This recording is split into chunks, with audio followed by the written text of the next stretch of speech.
Good afternoon, everyone. I welcome you all to ETTelecom Webinar.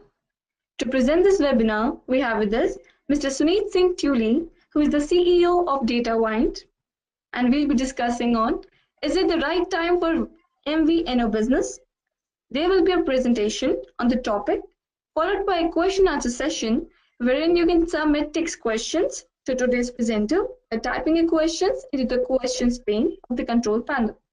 Now I would like to invite Mr. Tuley. Over to you. Good afternoon. Thank you for having me, and thank you for joining with me to discuss this important topic. The MVNO business received a lot of great coverage in India around a year and a half ago when the government came out with a policy around this. And the policy really was, in my opinion, about 10 years late. It took 10 years after the rest of the world had joined the MVNO stream for the Indian government to come up with a structure for MVNOs. Unfortunately, we're a year and a half since then, and there has not been a significant amount of progress in the MVNO business in India. And it's important to understand why that is and what the opportunities are. Where is it that this business is proceeding and progressing, and where the big opportunities are at this stage. And the first stage, of course, the first step, of course, is to understand why is it not progressed. 18 months after the original policy came out, the MVNO industry, some are saying, is almost non-existent in the Indian market. There are no major MVNOs that have launched, and there aren't any significant amount of subscribers to these MVNOs. In fact, I read an article recently that called the MVNO industry in India as a stillbirth, something that just hasn't come out alive at this stage. We've seen two major reasons for this delay in the launch of this industry. The first one is a regulatory issue where, while the policy called for providing licenses within 60 days, we're now at a stage where 18 months after original applications were made, all international firms that had applied for these licenses are still waiting. And some of that delay is because of changes within the Department of Telecom, the change in the Telecom Secretary, but a significant amount of delay is because of the Foreign Investment Promotion Board was required to provide approval for somebody entering the telecom industry that has more than 50% foreign ownership.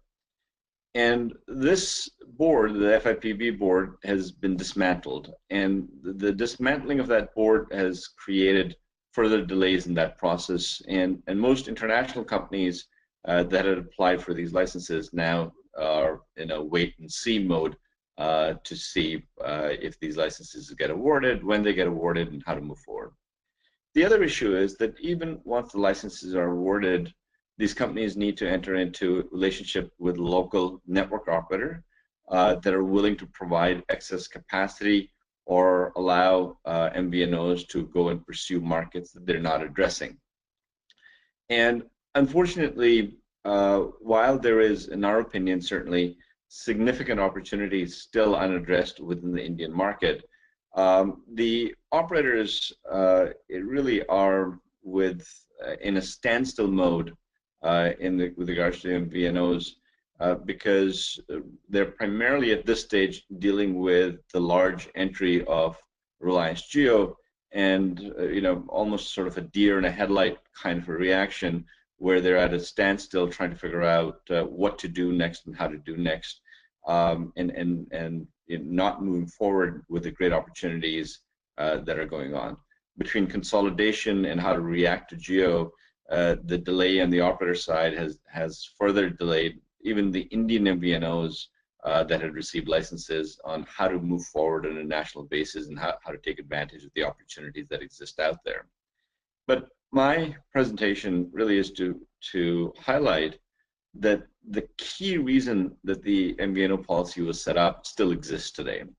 The key reason that the MVNO policy was originally set up was to help bridge the digital divide. And it is that opportunity that still exists, still remains unaddressed even with the new operators that have come into the Indian market, even with the launch of 4G, that's a huge market that really, in our opinion, nobody's going after. When you look at that market, I've often referred to it, this unaddressed market, as the forgotten billion.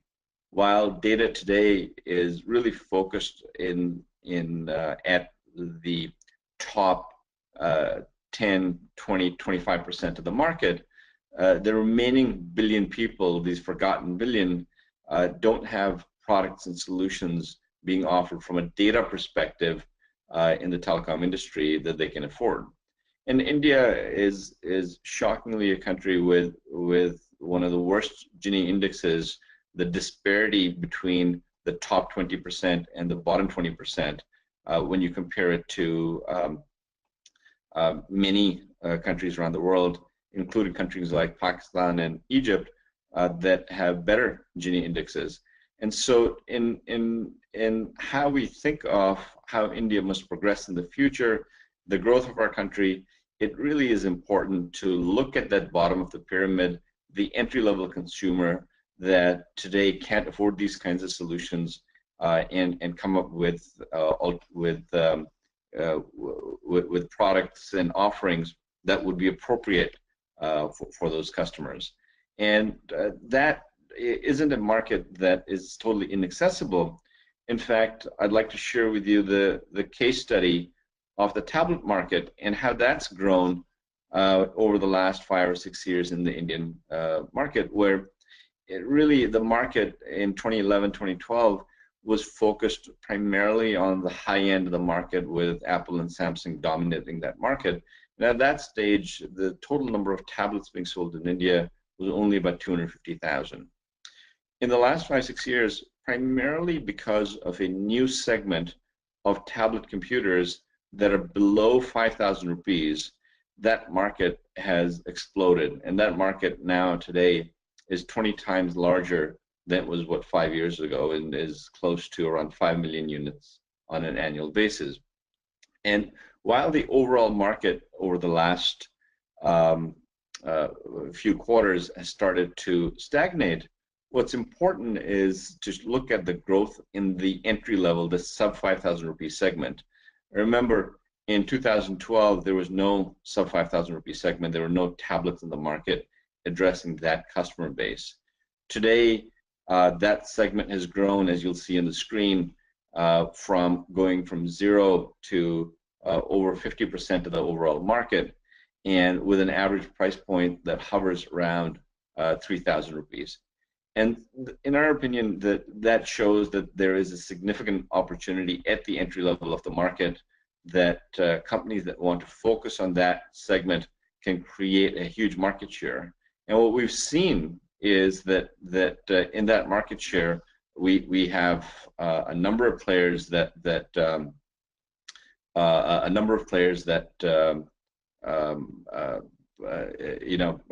taking advantage of it, and DataWin is an example that controls almost 70% of that market share by primarily focusing on that.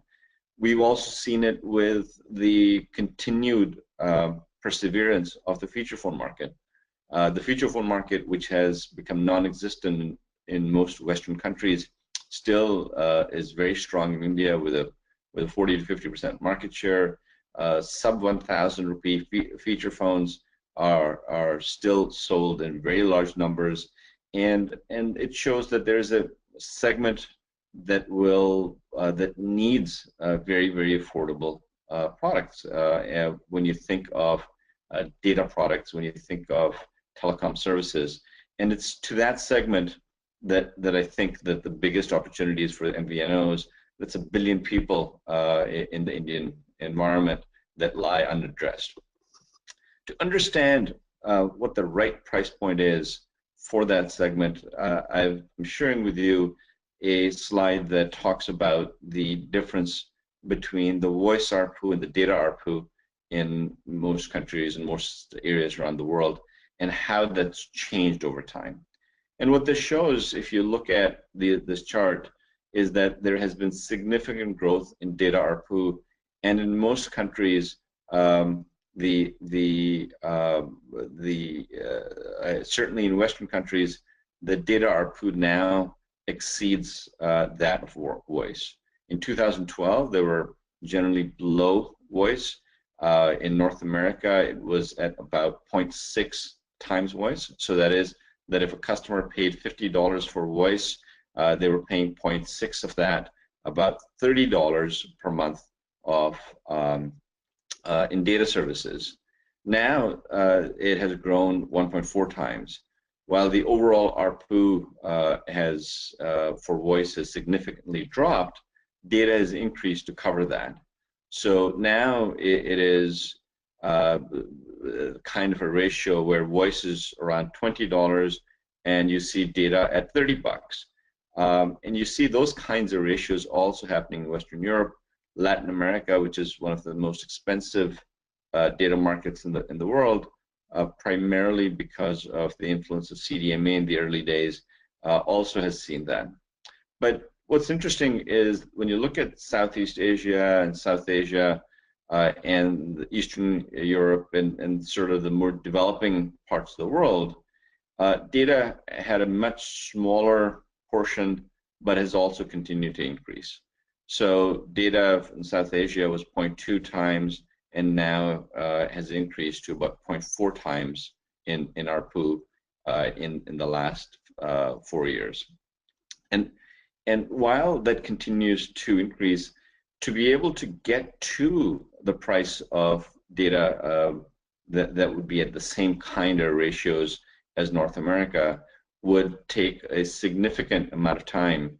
If you think of a doubling of data ARPU's proportionality compared to voice over a 4-year period of time, then in the Indian environment, for example, data to rise to the price of 1.2 times of voice would take 2 rounds of doubling, so it could take as much as another 8 years.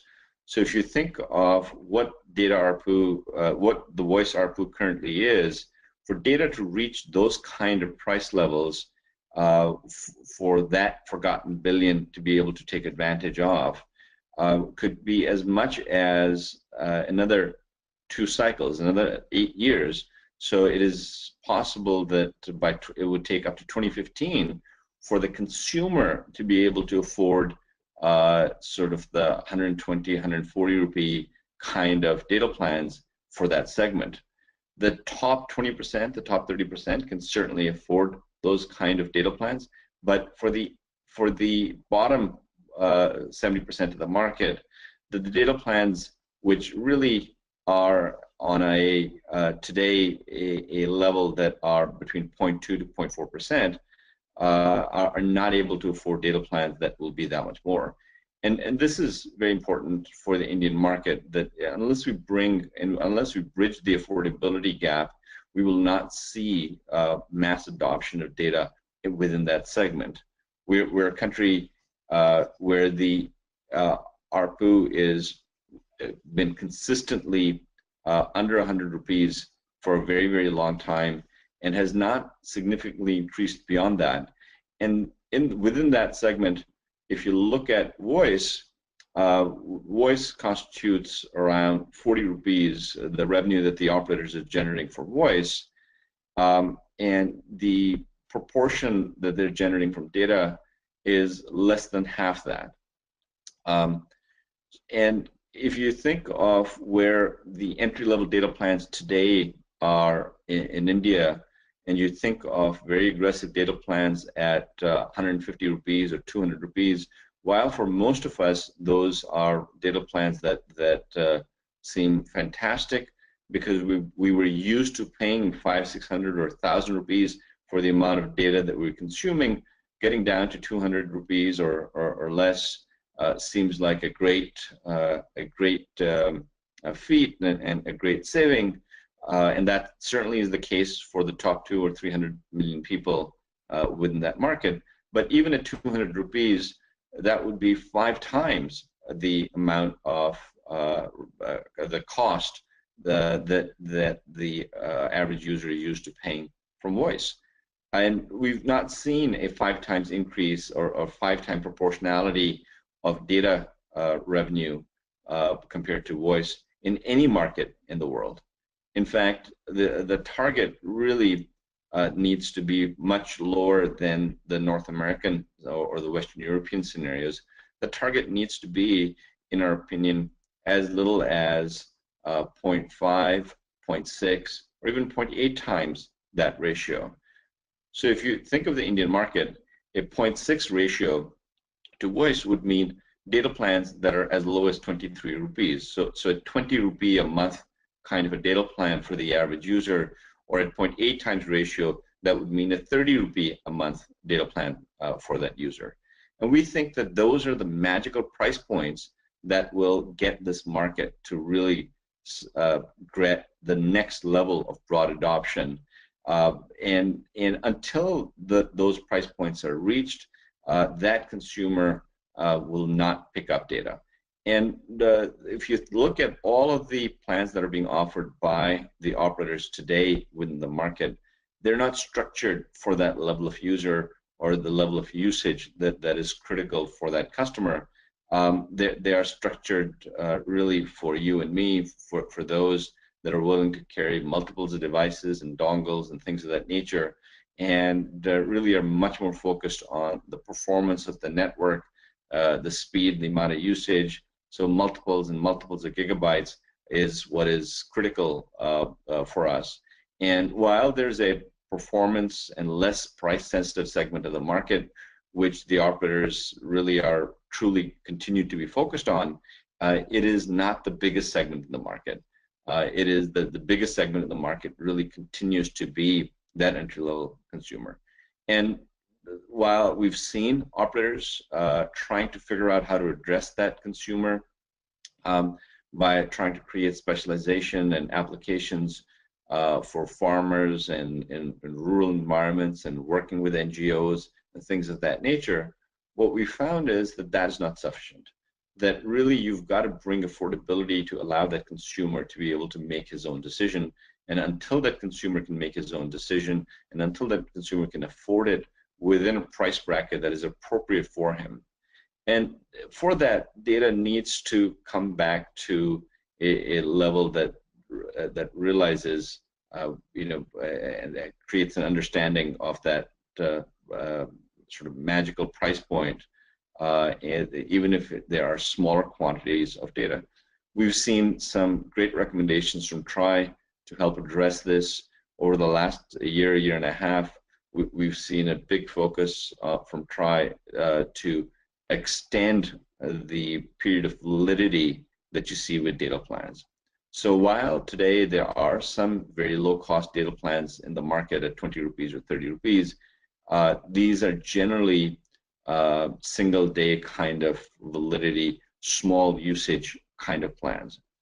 And really the need is for that customer that tops up multiple times a month to be able to top up and get the equivalent of what would be unlimited usage for him and for his applications to a price point that he can afford. And we believe that that's probably in the 20 to 30 rupee price point.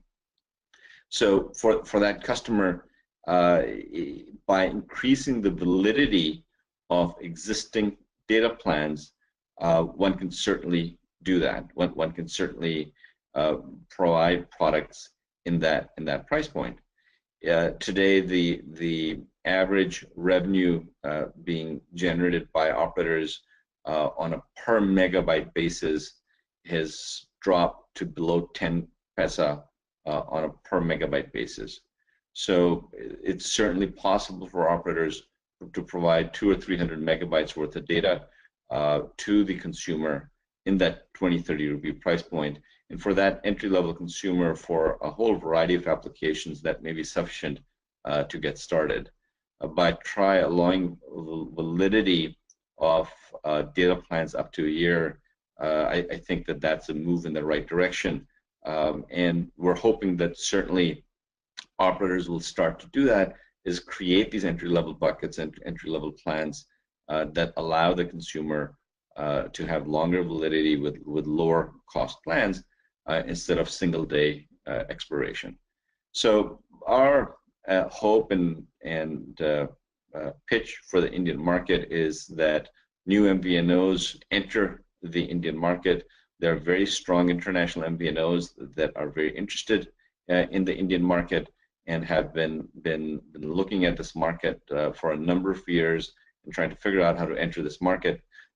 Looking at the opportunities in this market, certainly it is very conceivable that the data penetration within the Indian market will hit or exceed international markets, Western markets, at 70% or 80% data penetration.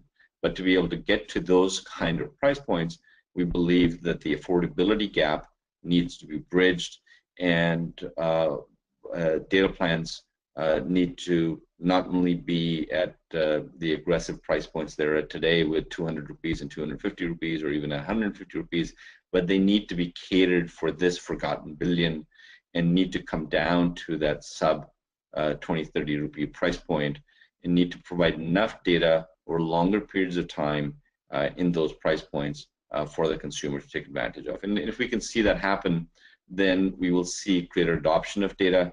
Greater adoption of data will further have a significant impact on the economy, the growth of GDP, which, as we've seen in countries around the world, will allow for greater adoption of data. Will allow for not only stronger communication but stronger amount of commerce, and that is sort of the need of the hour in the Indian environment. The government has made a lot of effort with financial transactions and Bhim and other apps that are intended to allow transactions in that environment, and hoping that the burden of data costs for those and the friction associated with data costs for those apps don't pass on to the consumer. But for e-commerce applications to take off, for commerce generally to take off, it's not the financial transaction alone that needs to and the cost of that to be reduced. The friction associated with the cost of data for the whole transactions, booking your airline ticket or your train tickets or buying goods and services, needs to come down to a price point that the consumer can afford. And we strongly believe that it needs to be this price point. And if we see this price point, we will see growth in a market that continues to be unaddressed by any of the major operators out there. And so that's the opportunity. That's the opportunity that has been there for many years and still lies waiting for the right players and the right operators to go in and pursue. That's the opportunity that the government had in mind when they created the MVNO policy, and I hope that the industry and the government will move aggressively and the operators will move aggressively to take advantage of serving these unaddressed consumers. Thank you so much. I hope this was useful, and that's the extent of my presentation. I'm happy to take any questions that you may have in relation to this. So our first question is, what are the challenges for an MVNO business?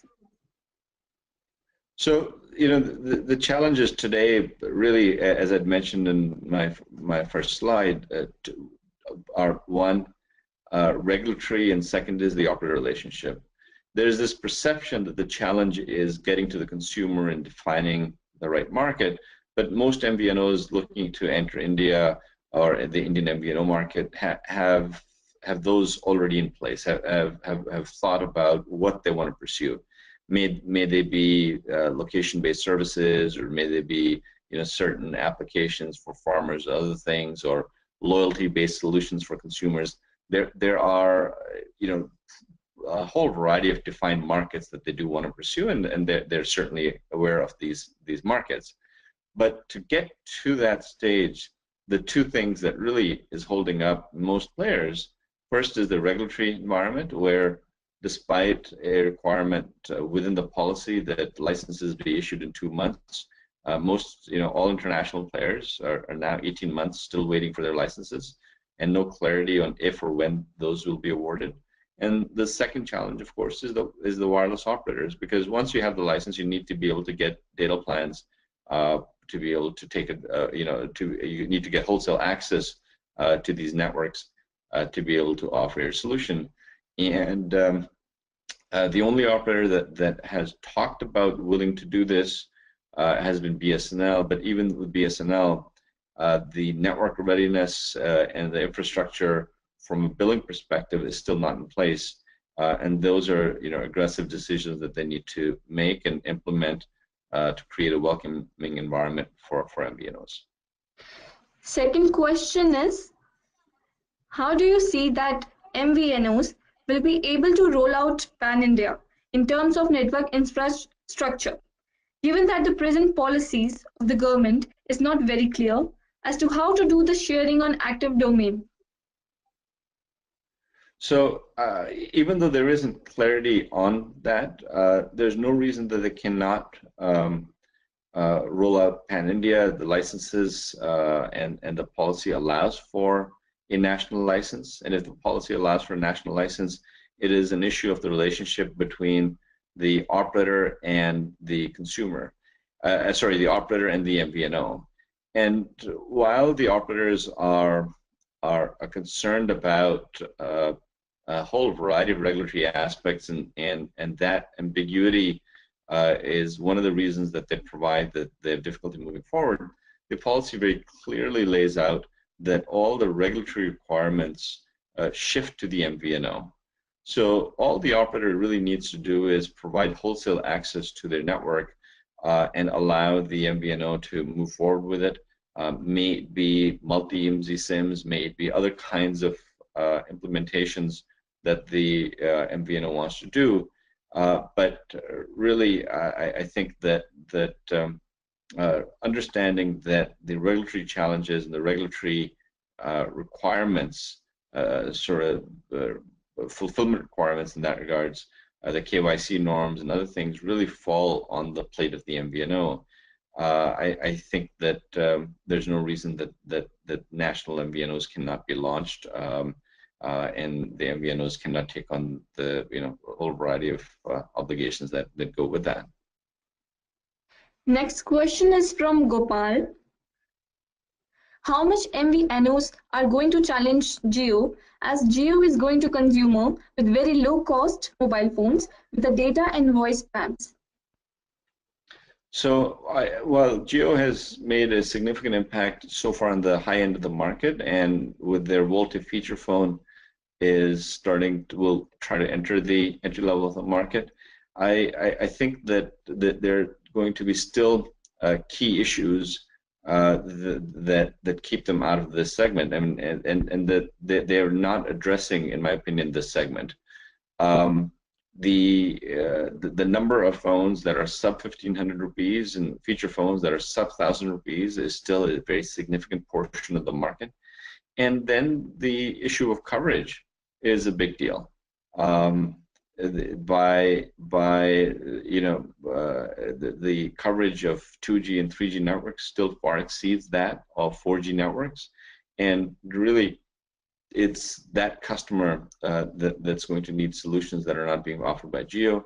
Jio's plans at this stage now are at 150 rupees, and when you think of what the ARPU is in the Indian environment, the net ARPU is 80 rupees. So from that perspective, that's almost 2 times what the net ARPU is. Really, we think that to address this market, you need to be at that 20-30 rupee price point. We don't think that 150 rupee data plan will be appropriate for this customer. We think that until you get to that 20-30 rupee price point, you will not make big breakthroughs in this customer. Now, that doesn't mean that Jio cannot generate itself 100 million or 200 million customers, but really those 100 or 200 million customers that Jio will generate will be at the expense of the existing operators and their existing data customers. So really what we've seen with the entry of Jio is that the top end of the market has shifted towards Jio, and now with this feature phone, the next level of the data market will shift, but the unaddressed market, those billion people that are still not using data plans in India, still lies unaddressed. And we don't think the 150 rupee plans is affordable enough for that market.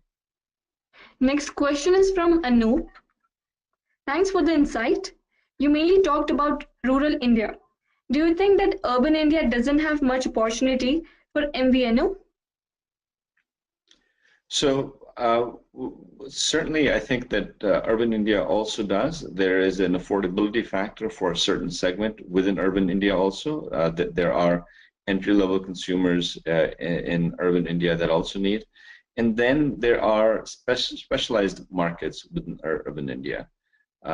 Future Group and their loyalty programs has been a well anticipated MVNO in the Indian market that everybody hoped would be an aggressive player, and there are many such opportunities where MVNOs can be launched in urban India, location-based services and other kind of MVNOs. Even the M2M market has MVNO opportunities. Smart meters and things of that nature is another area that opportunities exist. So there's a whole range of opportunities even in urban India, but it is not practical, of course, that within urban India one can go head-on against the major operators with prices and products that are directly competitive with them. Obviously, the MVNO is at a strategic disadvantage because they're buying the network access from the operator. So to come up with data plans or voice plans that compete directly with the operator doesn't make sense. So either there has to be some pricing innovation or product value innovation that needs to come in, and that can be done by either loyalty groups, airline loyalty groups can create these kinds of solutions. Airlines that are looking for additional value adds that bring new revenue can certainly do that, and other groups that have large groups of memberships and so on. There's no reason that even a political party couldn't launch an MVNO and use that as a way of generating revenues and so on. So I certainly think there are opportunities even in urban India, but I believe that the largest unaddressed market is rural India and sort of this tier 3, tier 4 cities and so on. Next question from Satish. But are the price points being suggested viable for the legacy or MVNO operators? Any evidence from the markets internationally?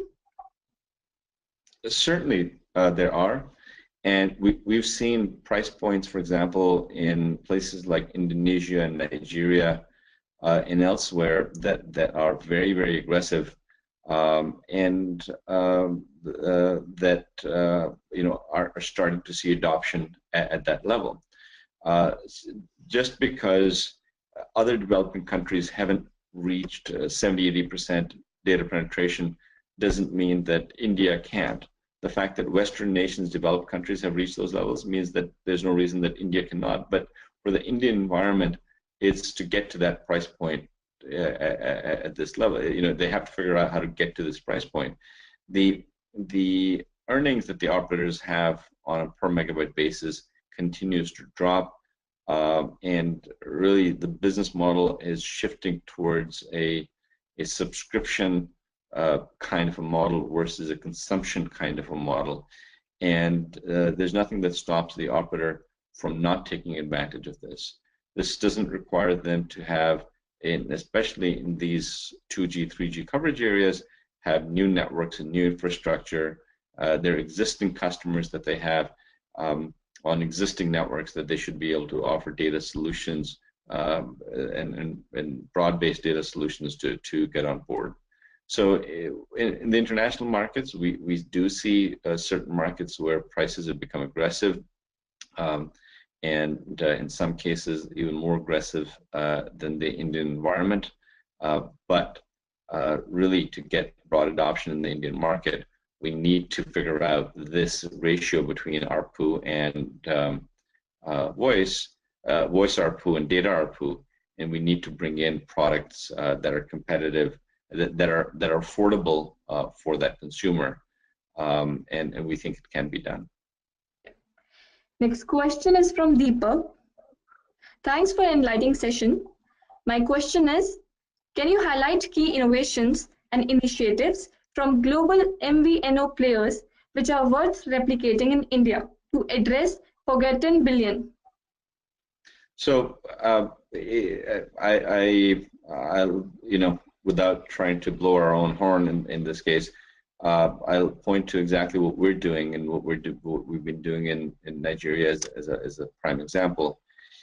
Is that we're providing data plans in that market that are sub sort of 100 rupees on an annual basis, so the equivalent of $2 Canadian, $1.50 US, that are providing sort of unlimited worth of basic browsing.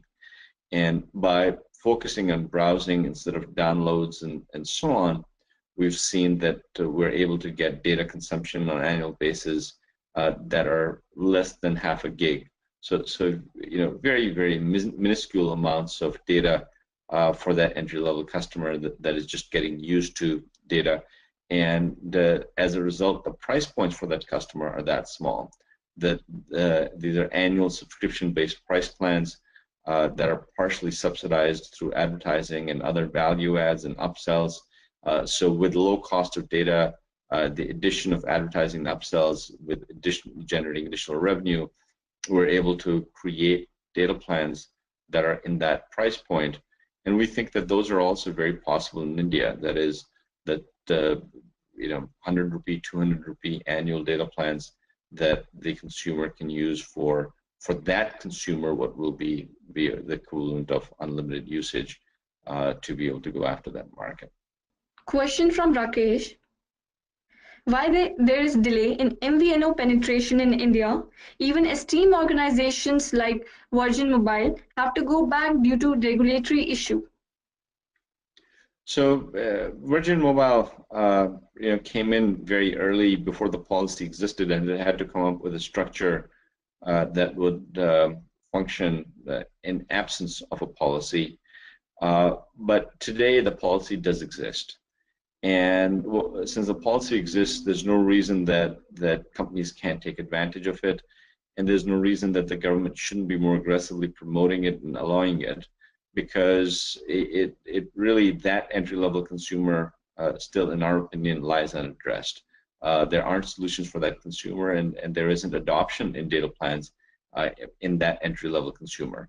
And it's not because of lack of education that's not there. In our opinion, the reason that there isn't adoption within that entry-level consumer is affordability. At one stage, the perception was that since there are many, many operators in India, some cities had as many as a dozen active operators, that there was no need for an MVNO policy, that there is enough competition in the Indian market, that there is not a need for additional players. But today, there's been a lot of consolidation in the Indian market. We're moving to a market that would have as little as 4 players in most metropolitan areas, 4 or 5 players. And if we get consolidated down to those kinds of levels, then the need for MVNOs becomes even more to address smaller groups and unaddressed groups. And really, we believe that maybe one of the solutions out there is from the government side is to not only be more liberal in providing licenses to the companies and the international companies that have applied for these, but create a wholesale structure that MVNOs could take advantage of if the operators are less open to those solutions. Next question from Anil. Do you believe that with the downward margin in medium-term Indian market, MVNO would be having their hands full of money to build the brand? Well, I do believe so, that there are many players that want to enter the Indian market, international players that want to enter the Indian market. In our case, we had committed to 100 crore investment in the Indian market to launch an MVNO, and that's money that's sitting on the sidelines, unavailable for the Indian market, uninvested, while one awaits for licenses and those kinds of approvals. So there are players that want to enter the Indian market, and there are existing brands that exist in the Indian market. We in our segment in the tablet market feel we are a recognized brand and with a strong market share, and we think that the ability to offer data services to our customers is a natural extension to what we've been doing. As I mentioned earlier, there's been a lot of talk about the Future Group and their hope to be able to aggressively launch an MVNO in India, and they are a well-recognized brand with a strong base of consumers that could take advantage of it. So there is always a significant amount of international investment that is ready to enter the market and help grow the market if the market is receptive to that. And despite downward pressure, the opportunities in India are the largest in the world. Nowhere else in the world is the market size or the market opportunity as large as in India. And from a contrarian perspective, when everybody thinks that the market is saturated or the margins are too low, in my opinion, that's the time to enter, and that's the time to create your presence when there is less competition. Next question from Anoop. Do you think that private network operators like Airtel or Voda, etc., will help MVNOs? Wouldn't this be a competition for them? Sure, but if you look at Vodafone's policy internationally, and for that matter, even Airtel's operations in Africa, they've both been very receptive to MVNOs. Vodafone has a very large department at its head office in the UK that caters towards MVNOs in most of its countries, and aggressively pursue and try to get MVNOs in place, because they realize that all these companies have their own marketing skills and specialties and access to their own sets of customers that bring a new value add. Now, the inability for MVNOs to be more price aggressive than the operators if they go head on with same kind of price plans or same kind of data plans or same kind of voice plans means that the MVNOs have to come up with more creative solutions and unaddressed markets. And the success of MVNOs in all these countries, Virgin Mobile was mentioned earlier in this discussion. The success of Virgin Mobile in many markets around the world, including the UK, US, Canada, and so on, shows that a well-played MVNO, may it be style-based, may it be content-based, may it be application-based, has a huge amount of opportunity. I'm not suggesting that MVNOs go head-on against the operator with the same kind of plans, but at different price points, at different solutions, at different applications, there's no reason that MVNOs cannot be very successful. And really, it's at that experimentation stage. That is, what is it that will succeed in the Indian market? And the only way to know what will succeed in the Indian market is to test it and prove it. So we're hoping that more MVNOs will aggressively launch in the Indian market, and while some may not succeed, there will be many others that will be very successful. Going with our last question, the question is from Swati. What sort of business model and use cases should MVNO companies deploy, seeing current telco business in India? So the use cases and the business models can vary very significantly, and in some cases it'll be where data is provided free for the app. In some cases it would be where data could be provided free as part of a membership to a club. There are many of these kinds of things where it's an ancillary product added to some other kind of a solution. And that's an important way to be able to launch MVNOs in the market, where if you are offering products and services that are being bought by the consumer for other purposes, then data can be an ancillary add-on for that customer. And that doesn't just have to be existing products and services. It can be new products and services. It could be apps that provide other value add. So if you think of Find Me apps, family location-based apps that show family members where each other family member is, and an app provider that allows that kind of security for family members could also structure data with that kind of a solution. Certainly schools and educational institutions can offer and structure data plans for their consumers and for their students, and even bundle data plans within the fees. And that can certainly be part of it. We already have many governments. The government of Delhi had talked about launching free Wi-Fi a few years ago. While we've not seen progress with that, there's no reason that they can't offer data solutions to their citizens by creating their own MVNO and offering that into the market and taking advantage of a wholesale price point from the operators and then subsidizing that. So there's many kinds of business models that can be implemented to go after this market. I would like to thank Mr. Suneet Singh Tuli, and thank you everyone for attending today's webinar. It was an engaging and insightful talk, and we hope all the participants have enjoyed the session. Thank you everyone for joining us. Thank you for having me. Appreciate it.